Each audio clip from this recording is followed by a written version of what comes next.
I couldn't help but think of my time in the White House in 2020 when, Obama. Idea and the concept of an abdication of duty. China walked all over Biden.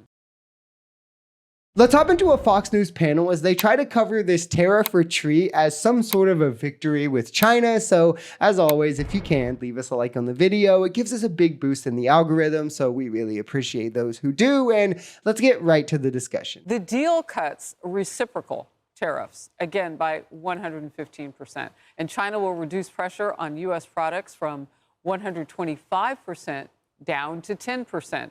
The U.S. will temporarily lower tariffs on Chinese goods from 145 to 30%. So you see, Treasury Secretary Scott Bessent revealed that this breakthrough was able to happen under President Trump because China walked all over Biden.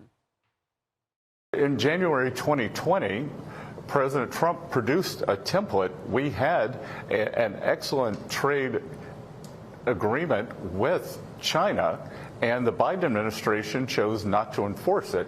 The Chinese delegation basically told us that once President Biden came into office, they just ignored their obligations. And now that President Trump was able to make major progress with China, he's eyeing an agreement with the European Union next. It's extra hilarious when you get the context that the tariff rates we saw in 2024 had tariffs in most industries on China being around 25 to 30%, and China's tariffs on us being around 5 to 20%. So literally right in the range that Trump has tariffs to. He essentially boosted the tariffs up to astronomically high amounts that damaged our markets, led to imports that pulled from our GDP and caused negative economic growth. We're kind of on the path towards recession, shot consumer confidence into the toilet, all to just pull us right back to where we were had we not done anything. But now Fox News can pretend that he's like made some massive art of the deal trade negotiation. So it kind of seems like this is the whole reason he's going to do this, is he knows he's not going to be legislatively successful. So now I can pretend like, haha, trade master, art of the deal, when in reality, this is a punt to avoid recession, because the economic report was probably a little worse than he thought or hoped for. I've been told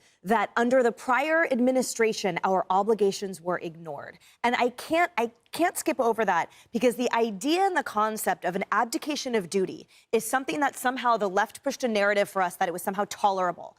And they reframe President Trump's actions as somehow that of a self-serving dictator, when the opposite is true. He is finally, for once, fighting for the American people and America as an actual global superpower, or simply as just mighty and independent, rather than being totally trod upon by all of these countries like China, where the capitulations and policies of the prior administration and Democrats like it are what got us into that cheap, fast, casual, tariffs imbalance, high debt mess in the first place. So bravo. And just remember that the narrative will never let this be a joy or a success. They will continue painting this in poor light. There's two myths here that I think are really important to address. The first one being, what domestic obligations did Biden ignore? Manufacturing surged under him. Healthcare was expanded. Over 50 million jobs were created. Crime dropped, with legislation specifically written to address each one of these things, and some being passed in a bipartisan manner. But narratives are cool, right? Just like the second myth, which is the fact that Democrats and Democrat spending are responsible for the current debt levels,